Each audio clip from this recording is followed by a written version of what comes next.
TDP Janasena కూటమి వచ్చే ఎన్నికల్లో గెలిపే లక్ష్యంగా అడుగులు వేస్తోంది. ఇప్పటికే అభ్యర్థుల ఎంపిక, సీట్ల సర్దుబాటుపై ఒక క్లారిటీకి వచ్చినట్టు తెలుస్తోంది. టీడీపీ అధినేత అభ్యర్థుల ఎంపికపై ఆచితూచి నిర్ణయాలు తీసుకుంటున్నారు. అలాగే జనసేనాని తాను అసెంబ్లీ ఎన్నికవడంపై ఫోకస్ పెట్టినట్టు తెలుస్తోంది. భీమవరంలో పరిస్థితి ఏంటని జనసేన గెలిచే అవకాశాలపైన ఆరా తీశారు. మరోసారి భీమవరం నుంచి పోటీ చేస్తే గెలుస్తానా అనే లెక్కలు వేసుకుంటున్నారు. అలాగే పవన్ తాను పోటీ చేయడానికి 6 సీట్లను పరిశీలిస్తున్నట్లు తెలిసింది. వీటిలో కాకినాడ సిటీ సీటును ప్రత్యేకంగా భావిస్తున్నారు. కాకినాడ సిటీకి సంబంధించి పవన్ కళ్యాణ్ జరిపిన సమీక్షలో కాకినాడ సిటీ నుంచి తాను పోటీ చేస్తే పరిస్థితి ఎలా ఉండబోతోందన్న అంశంపై పవన్ సమీక్ష చేసినట్టు తెలుస్తోంది. కాకినాడలో జనసేన పార్టీకి అంత బలం లేదు.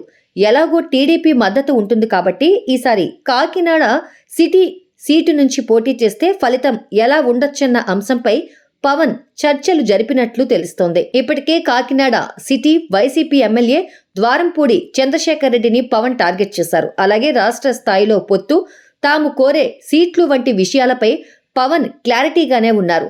చేరికల ద్వారా బలం పెరిగింది అని భావించి అధిక సంఖ్యలో సీట్లు కోరేలా పవన్ ప్లాన్ చేస్తున్నట్టు తెలుస్తోంది. ఇదే సమయంలో వైసీపీ అధినేత సీఎం జగన్ సామాజిక గణాంకాల ఆధారంగా అభ్యర్థులను మారుస్తున్నారు. అయితే టీడీపీ జనసేన ఎలాగైనా జగన్ను ఓడించాలనే లక్ష్యంతో ముందుకు సాగుతున్నారు. మరో 3 నెలల్లోపే ఎన్నికలుండవచ్చనే సంకేతాల నేపథ్యంలో తెలుగుదేశం జనసేన కూటమి తొలి జాబితా దాదాపుగా సిద్ధం చేసినట్టు తెలుస్తోంది. టీడీపీ జనసేన పొత్తులో భాగంగా జనసేనకు ఎన్ని సీట్లు దక్కుతాయనే విషయంలో స్పష్టత వస్తోంది. 50 అసెంబ్లీ, 5 లోక్సభ సీట్లను జనసేన ఆశిస్తుండగా 40 అసెంబ్లీ, 2 నుంచి 3 లోక్సభ స్థానాలిచ్చేందుకు చంద్రబాబు సుముఖంగా ఉన్నట్టు తెలుస్తోంది. ఇందుకు అనుగుణంగా టీడీపీ 45 మందితో తొలి జాబితా దాదాపుగా సిద్ధం చేసినట్టు సమాచారం. అలాగే జనసేన కోరుకుంటున్న స్థానాల గురించి చంద్రబాబు సమాచారం సేకరిస్తున్నారు. జనసేన కోరుతున్న స్థానాల్లో ఆ పార్టీ ఎక్కడ బలంగా ఉందనే వివరాలు తెలుసుకున్నారు.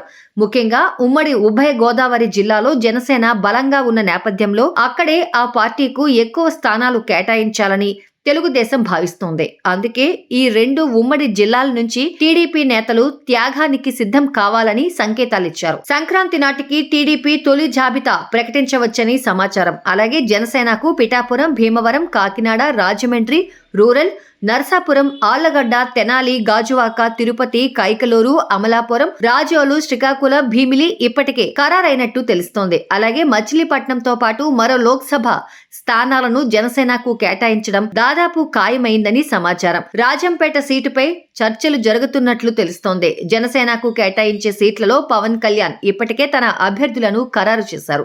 వైసీపీ చేస్తున్న మార్పులు చేర్పుల తర్వాత అవసరమైతే మార్పులు చేసే అవకాశం ఉంది. పవన్ కళ్యాణ్ భీమవరం లేక కాకినాడ నుంచి పోటీ చేయడం దాదాపు ఖాయంగా కనిపిస్తోంది. అలాగే తిరుపతిలో కూడా పవన్ పోటీ చేయనున్నట్లు తెలుస్తోంది. దీనిపై త్వరలోనే పార్టీలో చర్చించి నిర్ణయం తీసుకునే అవకాశం ఉంది. ఇక ఈ కూటమిలోకి బీజేపీ కూడా వచ్చే అవకాశాలు కనిపిస్తున్నాయి. బీజేపీ వస్తే వారికి ఎన్ని సీట్లు కేటాయించాలనే దాన్ని బట్టి సీట్ల లెక్కలు మారచ్చు. ఏది ఏమైనా సంక్రాంతిలోపు లేదా సంక్రాంతి అయిన వెంటనే అభ్యర్థులని ప్రకటించే వ్యూహంలో టీడీపీ జనసేన కూటమి ఉంది.